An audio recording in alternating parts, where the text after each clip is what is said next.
Welcome to Ministry in Motion, where we explore best practices for your ministry in the 21st century. Whether you're a pastor or a volunteer in your local church, Ministry in Motion is here to equip you. Today's program is part 3 of a special series on servant leadership. Our guest today is Dr. Gordon Bietz. Gordon, thanks so much for joining us in this series. Thank you very much for inviting me. Now, in our first 2 programs, we looked at servant leadership as an oxymoron. The second one, we looked at Nehemiah and the case history of Nehemiah and his extraordinary leadership. In this program, we want to emphasise pastoral leadership. Tell us a little bit about your experience as a pastor, Gordon. You always haven't been the president of Southern Adventist University. You've been pastor for quite an extensive period of time. That was my first responsibilities, was being a pastor. My father was a president of a conference when I was born, and so I always envisioned myself at some point in my career having some administrative experience. But pastoral leadership was most of my life actually was spent there. Right. And I think when I first started out, I had some misconceptions of what maybe pastoral leadership was. I can recall going to a class that I took at one time where the teacher was asking what we expected out of the class. What did we expect to learn? And I suggested that I wanted to learn how to use power to control people. Whoa. And that was a perfectly inappropriate request, because it's just the exact opposite of what servant leadership does. Yeah. Servant leadership is an approach where you are not using people to build yourself up. You are building people up in any way that you can by using your influence and loving the people that you're working with. Right. So that was kind of a bad start, I think, to leadership. There's these 2 contrasting approaches, and I guess I could couch them in the extremes. On the one hand, there's the very authoritarian pastor who would come in and say, okay, this is what we're going to do, this is what our plans are, this is where we're going, follow me. There's the more consensual building pastor who doesn't come in and say, what do you all want to do? He has influence, but he does develop a consensus among the people on the church board or on the deacon's board or whatever group that they're working with, or their whole congregation, to say, what direction do we want to take this church?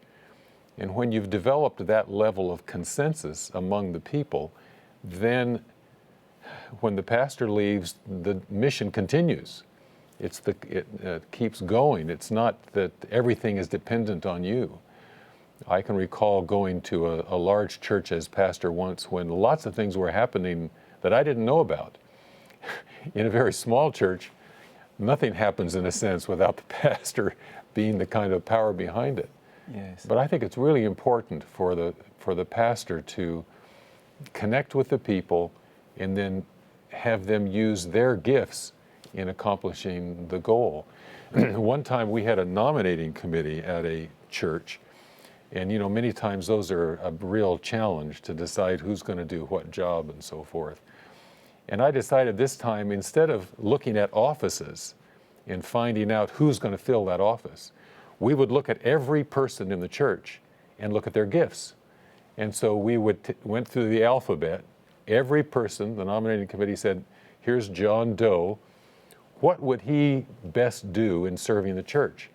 And that way we were engaging everyone in the church rather than simply selecting a few leaders to do things. It sounds like you're describing there building leaders, building individuals, building leaders for ministry. And that, of course, has the benefit of longevity, because once you've built or grown a leader, then the ministry that they've started or the ministry that they're involved in has a significant time span, not just the period of time that the nominating committee might give them, for example. And you don't have to always keep motivating the people, because if they're using their spiritual gift, if they're enjoying what they're doing, then they're going to continue that process without you standing behind them with a prod to encourage them to now go and keep doing this, go and keep doing this. Yeah. And so it's not the same kind of approach. It's an approach where people are motivated because they're fulfilling their spiritual gifts. Gordon, do you have an example for us where somebody discovered a ministry, was using their spiritual gift, and it really led to a significant change, not only in the person, but perhaps the church as well? I remember a church that I pastored in California where someone caught the vision of a tape ministry. And I didn't, they bought equipment, they bought tapes, they recorded, they did all the work. No one had to sit down and encourage them to do things. They did a significant tape ministry, providing tapes for shut-ins, providing sermons for shut-ins, mailing tapes, and doing the whole thing. And it was not only their ministry, but it impacted the church, because it wasn't something that someone imposed on them. It was something that they envisioned. I think that's true of Sabbath school teachers, the people that teach young people in Sabbath school, that have that vision and that motivation. They can very easily do it for a long time and do it very, very well for all of the offices of the church. Exactly, yeah.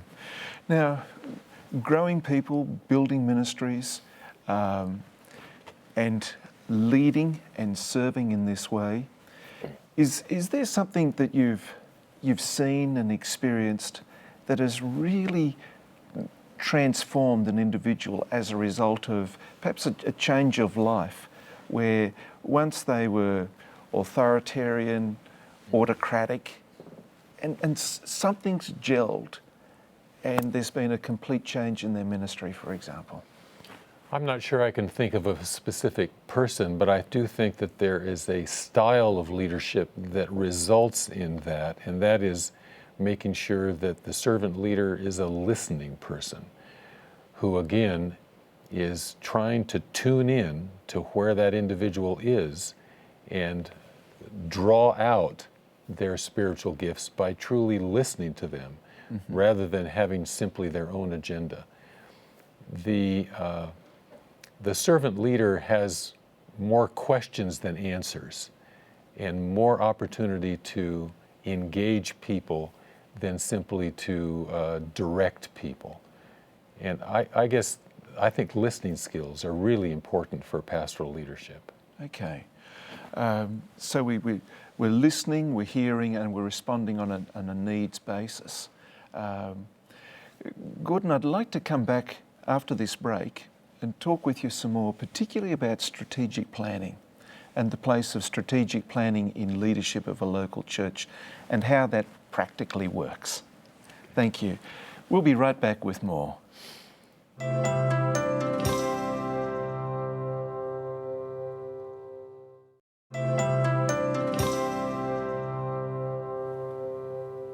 Welcome back to Ministry in Motion. Our topic today is servant leadership, and this is part 3 in a series with Dr. Gordon Bietz. Gordon, tell us about the importance of strategic planning and how that impacts upon servant leadership. I think as we have been talking about, it's very important to use the gifts of the congregation in your planning.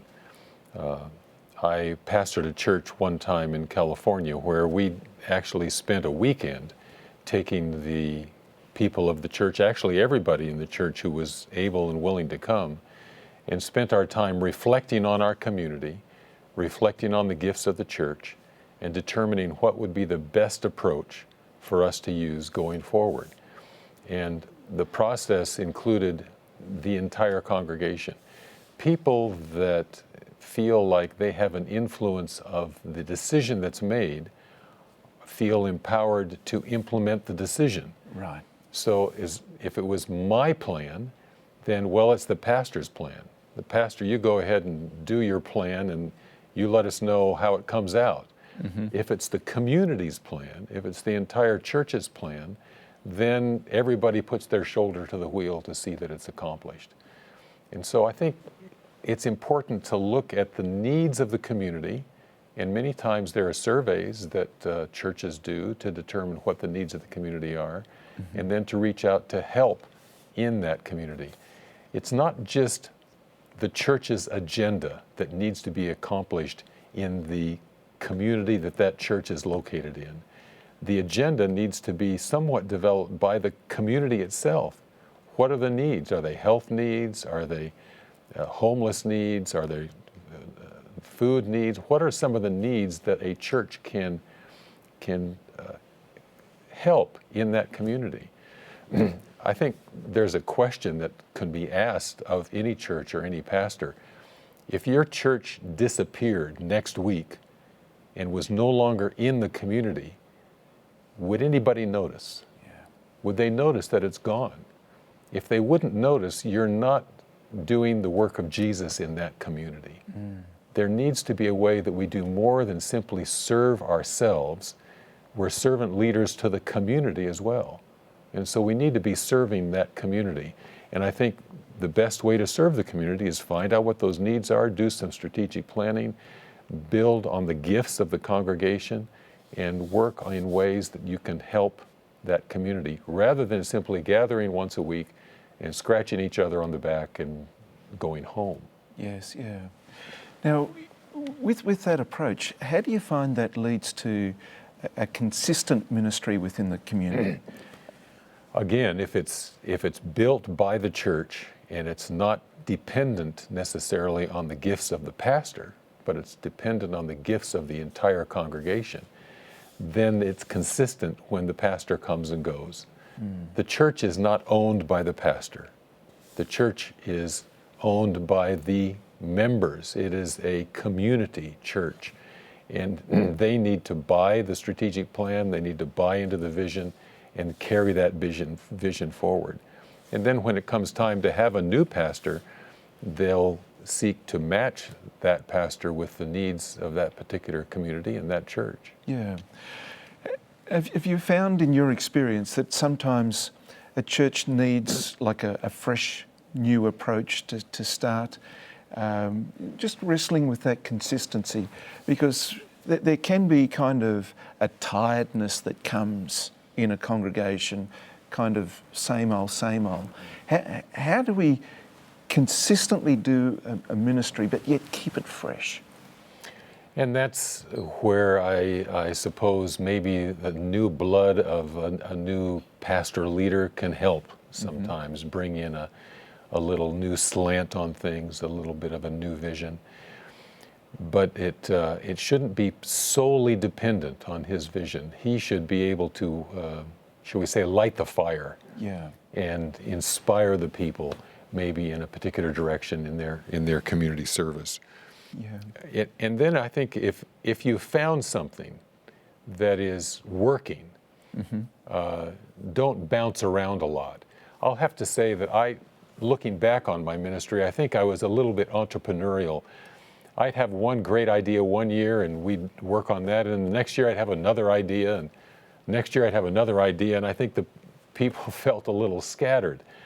If you find a ministry feeding the homeless and you want to pursue that ministry, don't go to another ministry the next year and another ministry the next year. Find something where you can make a long-term impact on that community. And then you will be known, I think, in that community for that ministry. And if that church would suddenly disappear, people would know it. People would realize there's something missing now because our community is not being served by the ministry of this community, this church. Yeah. Now, in an earlier program, we looked at the example of Nehemiah and his high investment in terms of what was happening in his period. Thinking that through and thinking of a pastor today, what's the investment that a local pastor needs to put in there? Do they need to have the same investment as Nehemiah? Is that practical today? And avoiding the pastor-centric church, if you know what I mean. It is true that pastors are staying longer in churches today than they did when I was first a pastor. When I was first a pastor, they were moved every few years and they didn't have the continuity. So pastors are staying longer today. I think A pastor must not have the mindset of this is a stepping stone to some other organization or some other church. This is not a stepping stone to a larger church or to a job in a conference or some other place. The pastor must be fully committed to that church and to that congregation. And that's demonstrated, I think, through his life there, and that he's not simply looking somewhere else. It's like when you talk to somebody and they're always looking over your shoulder, like they're, well, yeah, I want to talk to that person too, I want to talk to that person, rather than really focusing. And I think it's important for pastors to really focus on that congregation and make it their life. And again, the people will know that, and you will develop servant leader influence, and they'll follow some of the ideas and directions you have in mind. Thanks for those insights, Gordon. We'll be right back with more of Ministry in Motion.